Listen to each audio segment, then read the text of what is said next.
Welcome to YLR news. నా పేరు స్వప్నిక. ముందుగా హెడ్లైన్స్ చూద్దాం. నేడు ముఖ్యమంత్రుల న్యాయమూర్తుల సదస్సు. ముఖ్య అతిథులుగా సీజే ఎన్వి రమణ, ప్రధాని మోదీ హాజరు. సభలో మంత్రి వేణుగోపాల్ అత్యుత్సాహం. వైవి సుబ్బారెడ్డికి మోకాళ్లపై కూర్చొని దండం పెట్టిన మంత్రి. ముస్లిం మైనారిటీలకు సీఎం కేసీఆర్ శుభవార్త. మైనారిటీలకు అభివృద్ధి సంక్షేమ పథకాలు ఏర్పాటు.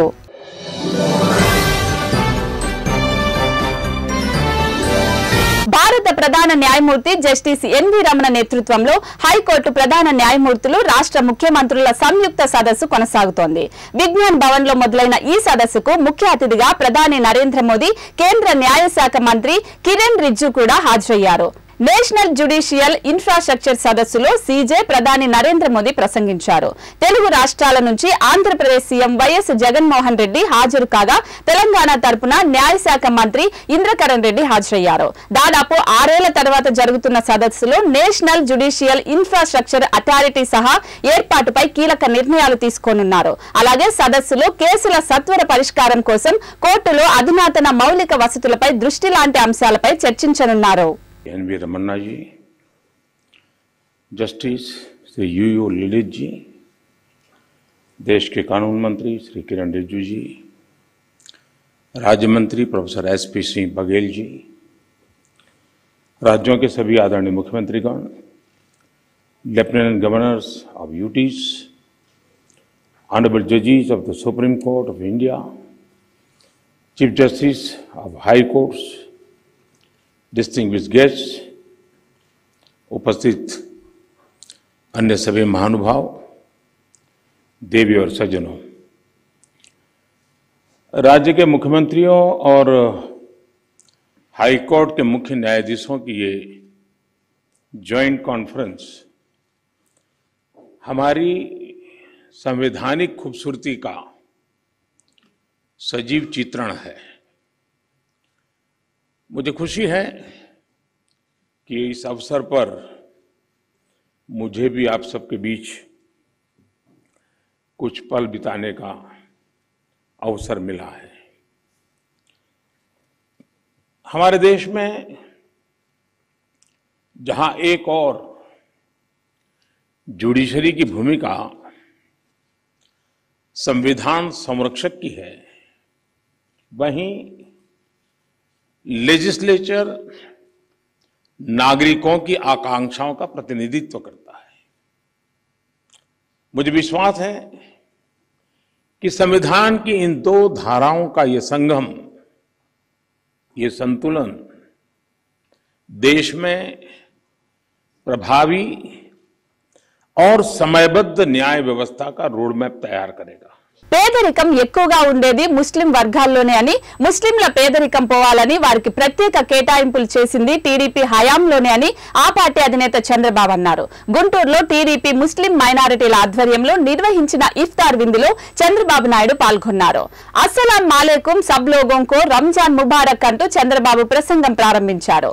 హజ్ హౌస్ కట్టి హైదరాబాద్ నుంచి హజ్ యాత్రకు వెళ్లేలా ఏర్పాటు చేశామని, 10 లక్షల కుటుంబాలకు రంజాన్ తోఫా ఇచ్చామన్నారు. పేదలు కూడా రంజాన్ జరుపుకోవాలని తోఫా ఇచ్చామని, ఈ ప్రభుత్వం ముస్లింల కోసం ఒక్క పథకం కూడా పెట్టలేదన్నారు. టీడీపీ హయాంలో వక్ఫ్ బోర్డు ఆస్తులు పరిగణించాలని, విదేశీ విద్య ద్వారా ముస్లిం యువత ఉన్నత చదువులకు సాయం అందిస్తుందన్నారు చంద్రబాబు.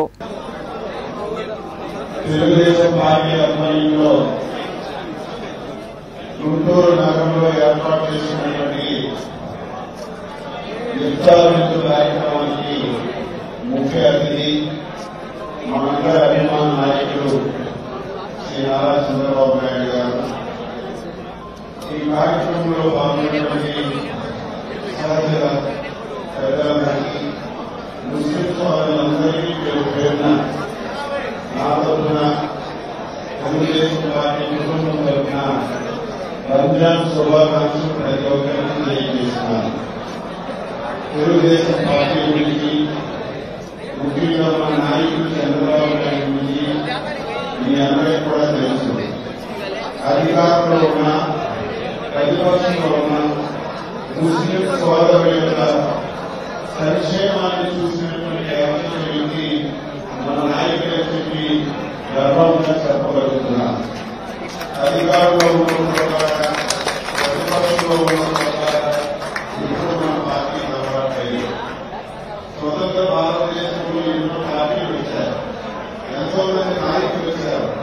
కానీ ఉమ్మడి ఆంధ్రప్రదేశ్లో కానీ ఈ రోజు ఆంధ్రప్రదేశ్లో కానీ మత సామరస్యాన్ని కాపాడుతున్న ఏకైక వ్యక్తి మన నాయకుడు చంద్రబాబు నాయుడు గారు. దేశంలో ఎక్కడా లేని విధంగా ముస్లిం మైనారిటీలకు అభివృద్ధి సంక్షేమ పథకాలు అందిస్తున్న రాష్ట్రం తెలంగాణ అని సీఎం కేసీఆర్ తెలిపారు. హైదరాబాద్ ఎల్బీ స్టేడియంలో రంజాన్ పండుగను పురస్కరించుకుని రాష్ట్ర ప్రభుత్వం తరపున ఇఫ్తార్ విందు ఏర్పాటు చేశారు. దేశంలో అనేక రాష్ట్రాల్లో విద్యుత్ కోతలుంటే తెలంగాణలో వెలుగులు విరజిమ్ముతున్నామని చెప్పుకొచ్చారు. కేంద్రంలోని ప్రభుత్వానికి రోగం పట్టిందని అందుకు చికిత్స చేయించాల్సిన అవసరం ఉందని కేసీఆర్ అన్నారు. तलसानी श्रीनिवास यादव साहब का भी खैर मकदम किया जाता है इस प्रोग्राम में और वज़ीर आला तशरीफ़ ला चुके हैं।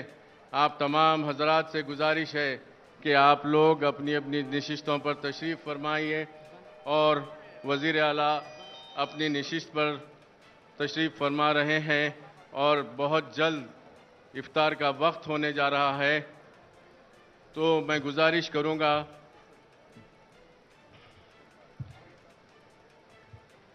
रिजवान कुरैशी साहब से कि वो अपनी खिरात जारी रखें। अस्सलामु अलैकुम वरहमतुल्लाहि वबरकातुहू। अऊज़ु बिल्लाहि मिनश शैतानिर रजीम।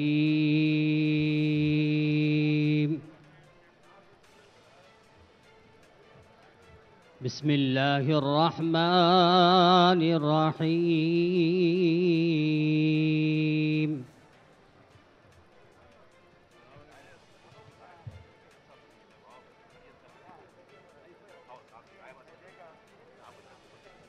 लक़द सदक़ल्लाहु रसूलहुर रुया बिलहक़्क़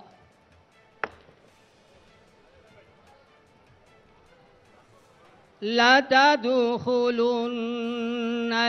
मस्जिदल हराम इंशाअल्लाहु आमीनीन।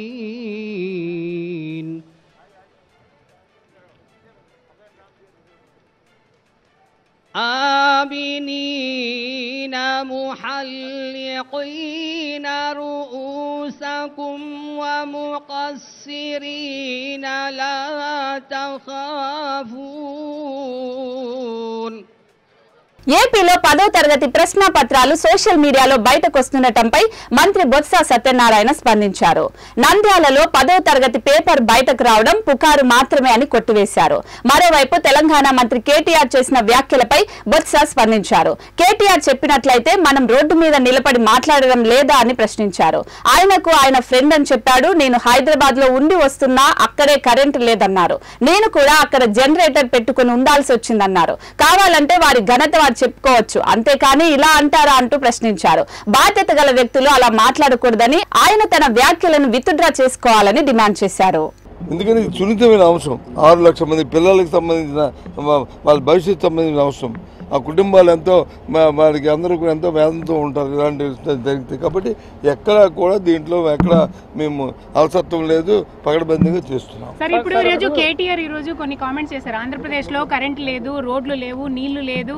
వాళ్ళ ఫ్రెండ్ ఒకరు ఫోన్ చేస్తే ఇక ఎప్పుడెప్పుడు హైదరాబాద్ వెళ్ళిపోదాం అనిపిస్తుంది అని. నాకు నిజంగా ఆయన ఏం చెప్పాడో నాకు తెలియదు, కానీ చూడలేదు. చూసిన తర్వాత దాన్ని స్పందిస్తాను ఒకటి. కానీ ఆయన నిజంగా నువ్వు చెప్పినట్టుగా, హసీనా చెప్పినట్టుగా నిజమా అది మాట్లాడి ఉంటే ఇప్పుడు మనం రోడ్డు మీద నిలబడి మాట్లాడుతున్నాం. అతను వాళ్ళ ఫ్రెండ్ చెప్పాడు, నేనైతే హైదరాబాద్ వెళ్ళి స్వయంగా నేను ఉండి వస్తున్నాను కాబట్టి అక్కడ కరెంటే లేదు. అయితే అక్కడ అవన్నీ నేను చెప్తాను. నేనైతే అతనికి ఎవరో ఫోన్లో చెప్పుంటారు, నేనైతే అనుభవించి వచ్చాను. జనరేటర్ వేసుకొని ఉండి వచ్చాము. మరి దానికేం సమాధానం చెప్తాము? అది తప్పు కదా. అలా అంటే బాధ్యత గల వ్యక్తులు అలాంటి మాటలు మాట్లాడకూడదు. వారి ద్వారా ఘనత చెప్పుకోవచ్చు, కానీ ఎటుబాటు లేదు. రమ్మనండి, ఆయన తీసుకుని చూపెడతాము. నిజంగా ఆయన చెప్పుంటే అది ఐ షుడ్ నాట్ దాన్ని తీవ్రంగా నేను ఆక్షేపిస్తున్నాను. ఆ భాషను దయచేసి విత్డ్రా చేసుకోవాలి. ఏ ఉద్దేశంతో అలా అని నాకేం తెలుసు. అది వెళ్ళి ఆయన అడగండి విషయం చెప్తాను. బీసీ సంక్షేమ శాఖ మంత్రి Chelluboina Venugopal TTD chairman YV సుబ్బారెడ్డికి మోకాలపై కూర్చొని దండం పెట్టిన ఘటన సోషల్ మీడియాలో హల్చల్ చేస్తోంది. అమలాపురం మాజీ ఎమ్మెల్యే కోడిపూడి చిట్టబ్బాయి సంస్కరణ సభలో టీటీడీ చైర్మన్ వైవి సుబ్బారెడ్డి, మంత్రులు విశ్వరూప్, చెల్లిబోయిన వేణుగోపాల్, ఎంపీలు, ఎమ్మెల్యేలు పాల్గొన్నారు. ఈ సంస్కరణ సభలో టీటీడీ చైర్మన్ వైవి సుబ్బారెడ్డికి మంత్రి చెల్లిబోయిన వేణుగోపాల్ మోకాలపై కూర్చొని తన స్వామి భక్తిని చాటుకున్నారు. శెట్టి బల్జకు అండగా నిలుస్తున్న సీఎం జగన్ సుబ్బారెడ్డికి శెట్టి బలిజల జాతీయుడుగా కృతజ్ఞతలంటూ వేదికపై మంత్రి వేణుగోపాల్ మోకాలపై కూర్చుని దండం పెట్టారు.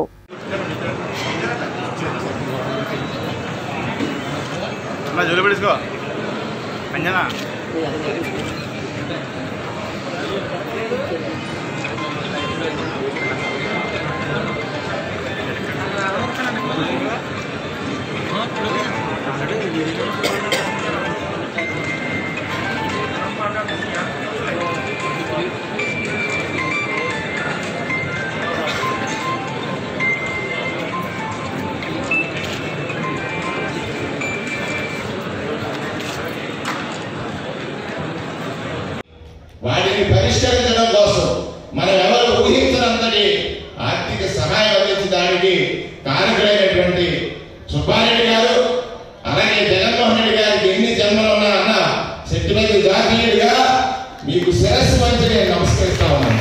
చిట్టబ్బాయి కుటుంబం తరఫున, శెట్టిపల్లి జాతి తరఫున ఈ కుటుంబానికి ఈ జాతికి మీకు ఇచ్చినటువంటి గౌరవాన్ని ఆ మాటలు చెప్పదలిచారు.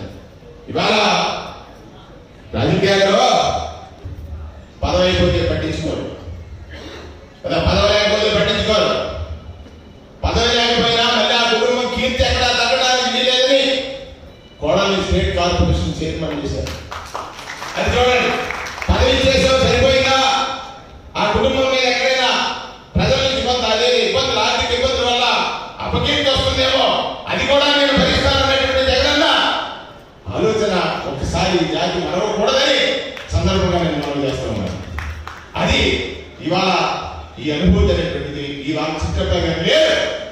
కానీ ఈ శెట్టిపల్లి సామాజిక వర్గానికి ఈ దేశంలోనే ఎక్కడున్నా కూడా శెట్టిపల్లి యొక్క కీర్తి ప్రతిష్టల కోసం ప్రతిష్ఠించినటువంటి చిట్టబ్బాయి ఆత్మ మనల్ని అందరినీ దీవిస్తుందని మొట్టమొదటి వైఎస్ఆర్ కాంగ్రెస్ పార్టీ అధ్యక్షుడిగా, ఆ రోజు వైఎస్ఆర్ కాంగ్రెస్ పార్టీ పోటీలో ఎమ్మెల్సీగా పోటీ చేసి అధ్యక్షుడిగా ఉండి మమ్మల్ని అందరినీ కూడా సాగినటువంటి వ్యక్తి. ఒకరు ఎమ్మెల్యే ట్రై చేస్తారు, కానీ వేదిక మీద ఉన్నటువంటి ఎంతమంది ఎమ్మెల్యేలు, మా చిట్టిబాబు అవ్వచ్చు, సతీష్ గారు అవ్వచ్చు, విశ్వరూపన్ అవ్వచ్చు, నేను అవ్వచ్చు, ఇక ఎక్స్ఎమ్మెల్యే అయినటువంటి వారు ఉన్నారు. అందరినీ కూడా ఆలోచించాడు ఆయన. ఆయన కోరిక ఒకటి ఇచ్చినటువంటి నాయకుడు జగన్మోహన్ రెడ్డి గారిని సందర్భంగా నేను మనవి చేస్తా ఉన్నాను.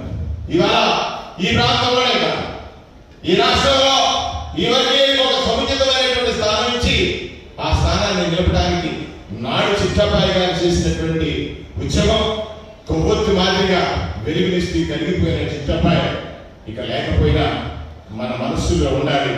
ప్రతి వ్యక్తి వాళ్ళ సంఘీయుడైనటువంటి సంఘం అంటే మనకి ఫలమని, ఆ సంఘం మనల్ని సంస్కరిస్తుందని ఒక సంస్కారవేత్తగా తాను కలిగి మనకు వెలుగునిచ్చినటువంటి చిట్టబ్బాయి గారి పవిత్ర ఆత్మకి శాంతి చేకూరాలని సందర్భంగా మనం చేస్తూ, ఎప్పుడు రాజకీయాలు అంతా చూడని కుటుంబం ఇవాళ ఒక శాసనసభ్యుడిగా, ఇవాళ జిల్లా పార్టీ అధ్యక్షుడిగా ఈ ఎదుగుదలకి నాకు ప్రధానమైన కారణం, నన్ను ఆశీర్వదించిన వ్యక్తి ఎవరైనా ఉన్నారంటే అది కుడుకుడు చిట్టబ్బాయి గారు అని చెప్పి నేను చెప్తున్నాను. ఎందుకంటే కూడా బాబాయ్ అని పిలుస్తాం.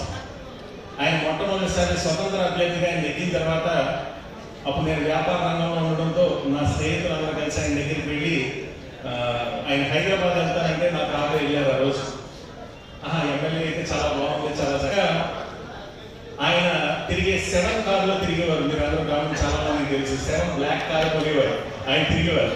ఆ కారు అనుకోని పరిస్థితుల్లో నేను తీసుకున్నా. ఆ రోజు కాళ్ళకి దండం పెట్టా. కాళ్ళకి ఆ రోజు అమ్మ కూడా గుర్తుందో లేదో, ఆ రోజు నాన్నగారి చేతితో, మా బాబాయ్ చేతితో కారు దానం ఇస్తూ అమ్మకి ఇద్దరికి దండం పెట్టినప్పుడు ఆయన నన్ను ఆశీర్వదించాడు.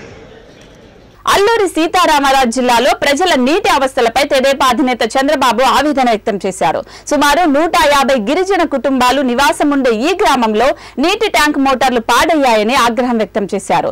నీటి అవస్థలకు సంబంధించిన ఫోటోలను చంద్రబాబు తన ట్విట్టర్ కు జత చేశారు. మరమ్మతులు చేయడానికి కూడా వీలు లేకుండా పంచాయతీల నిధులు దోచేస్తున్నారని ధ్వజమెత్తారు. సొంత డబ్బు ఖర్చు పెట్టి పనులు చేయించినా ప్రభుత్వం బిల్లులు చెల్లించడం లేదని మండిపడ్డారు. చేసేది లేక ఆదివాసీ ప్రజలు కొండవాగు చెంతచెలను నీటినే తాగుతున్నారన్నారు. ఇలా అయితే వారి ఆరోగ్య పరిస్థితి ఏంటని ప్రశ్నించారు. ప్రజలకు సురక్షిత తాగునీరు ఇవ్వాలని చేతకాని ప్రభుత్వం దీనికి ఏం సమాధానం చెబుతుందని నిలదీశారు. రాష్ట్రంలో ఆడబిడ్డల రక్షణను గాలి కొదిలేసి వైసీపీ మహిళా మంత్రులు ఇష్టం వచ్చినట్లు మాట్లాడుతున్నారని టీడీపీ రాష్ట్ర ప్రధాన కార్యదర్శి పంచుమర్తి అనురాధ తీవ్ర స్థాయిలో మండిపడ్డారు. కిరాతకుల చేతిలో బలైపోయిన బాధితులకు చీర కప్పి అండగా నిలుస్తామని చెప్పాల్సింది పోయి వారికి న్యాయం చేయమని అడిగిన చంద్రబాబుకు చీరలు పంపిస్తారా అంటూ ప్రశ్నించారు.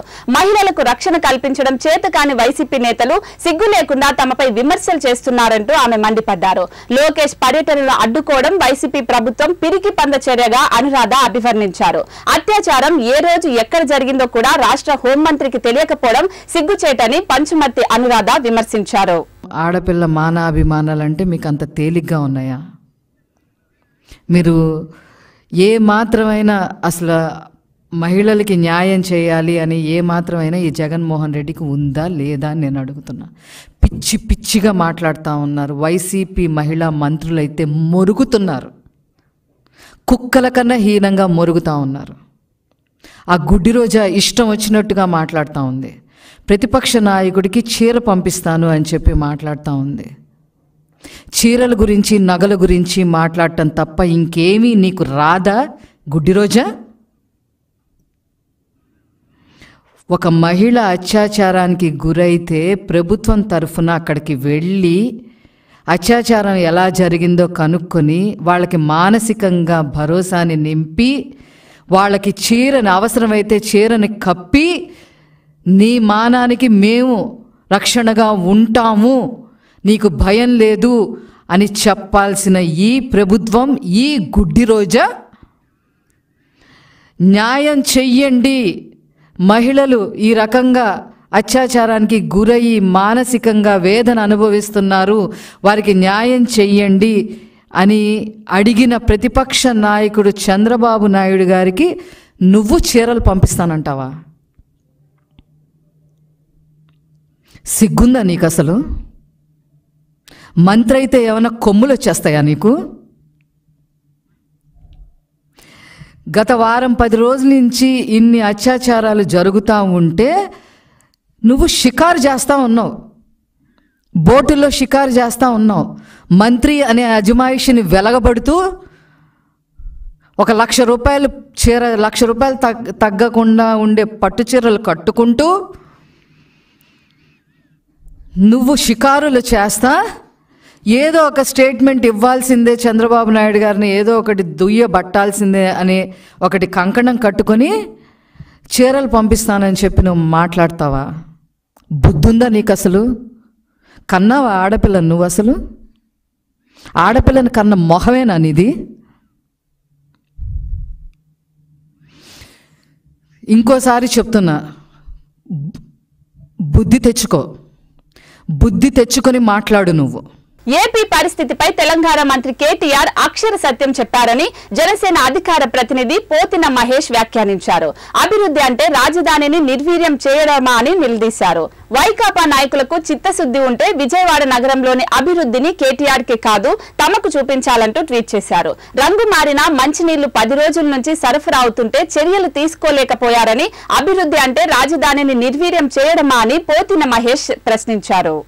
ఆంధ్రప్రదేశ్ వాస్తవ పరిస్థితిపై కేటీఆర్ గారు మాట్లాడిన ప్రతి మాట కూడా నిజం. గోతులు పడ్డ రోడ్లు, కరెంటు కోతలు, రంగు మారిన మంచినీళ్ళు సరఫరా అవుతా ఉన్నాయి.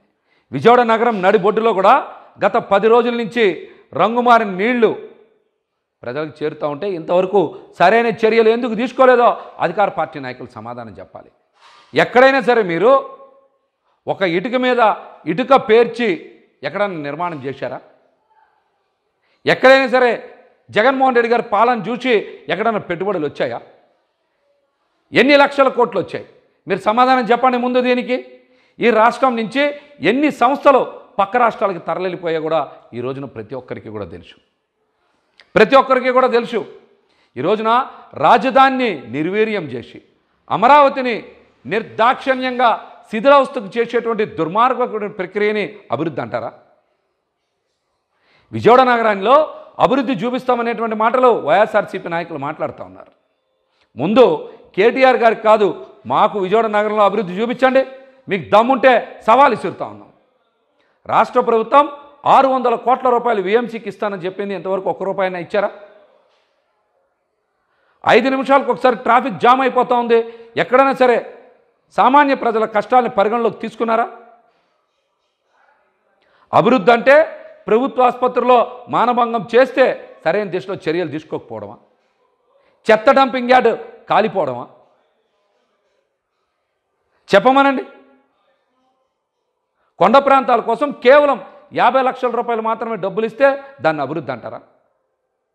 ఎక్కడ పడితే అక్కడ యథేచ్ఛగా అక్రమ నిర్మాణాలు జరుగుతూ ఉంటే దాన్ని అభివృద్ధి అంటారా? ఏపీ మంత్రిగా రోజా పదవి బాధ్యతలు స్వీకరించాక తొలిసారిగా తెలంగాణ సీఎం కేసీఆర్ తో సమావేశమయ్యారు. ప్రగతి భవన్ కు చేరుకున్న ఆమె కేసీఆర్ ను మర్యాదపూర్వకంగా కలిశారు. ఆంధ్రప్రదేశ్ మంత్రిగా పదవి బాధ్యతలు స్వీకరించగా మొదటిసారిగా ఆర్కే రోజా ప్రగతి భవన్ కు వచ్చారు. తెలంగాణ సీఎం కేసీఆర్ తో భేటీ అయ్యారు. మంత్రి హోదాలో కేసీఆర్ ను మర్యాదపూర్వకంగా కలిసిన రోజా సీఎం తో పలు అంశాలపై చర్చించారు.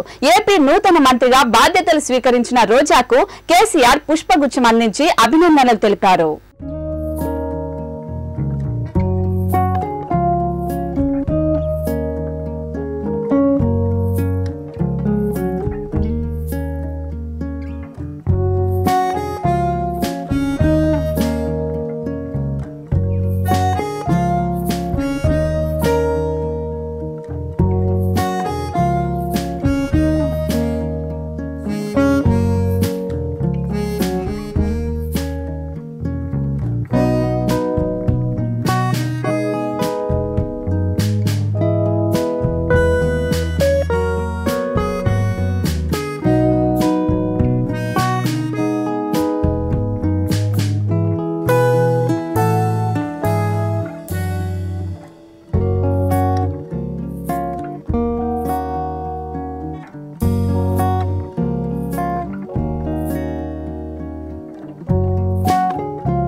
హైదరాబాద్ లో మెగాస్టార్ చిరంజీవి సురేఖ దంపతులను ఆంధ్రప్రదేశ్ రాష్ట్ర పర్యాటక సాంస్కృతిక క్రీడల యువజన సర్వీసుల శాఖ మంత్రి ఆర్కే రోజా మర్యాదపూర్వకంగా కలిశారు. సినీ పరిశ్రమ నుండి వెళ్లి ఏపీ రాజకీయాల్లో తనదైన ముద్రను వేసి మంత్రి పదవి చేపట్టిన రోజాను అభినందించారు చిరంజీవి. అలాగే చిరంజీవి సంతోషం వ్యక్తం చేశారు.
మెదక్ జిల్లా వెల్దుర్తి మండలం మెల్లూరు గ్రామ శివార్లోని హల్దీవాగ్ నుండి అక్రమ ఇసుక రవాణా జోరుగా సాగుతోంది.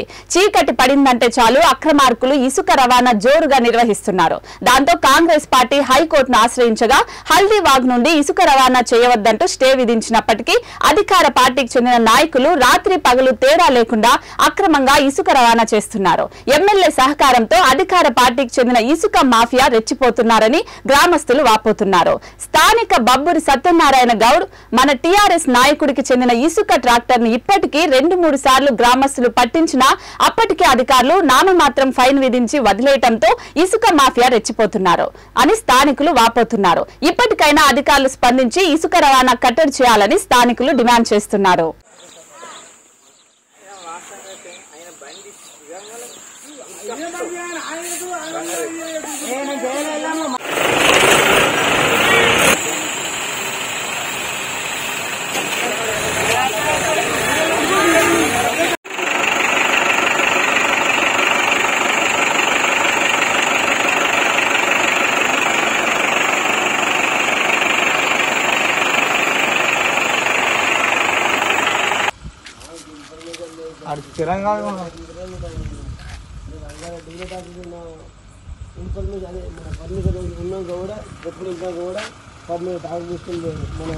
సత్యనారాయణ గౌడ తీసుకో పక్కన ట్రాక్టర్ మొన్ననే రంగం ట్రాక్టర్ తీసుకోవడం ఆల్రెడీ రమ్మని ఫోన్ చేసి రమ్మని సార్. ఆయన ఏం లేదా నడుపుతాడు బండి కాదు, ఆయన మీద ఉంటారు సార్. లేబర్ చెప్తారు వీళ్ళు ఏముంటారు సార్, మీరు పని కోసం మీరు పైసలు లెక్క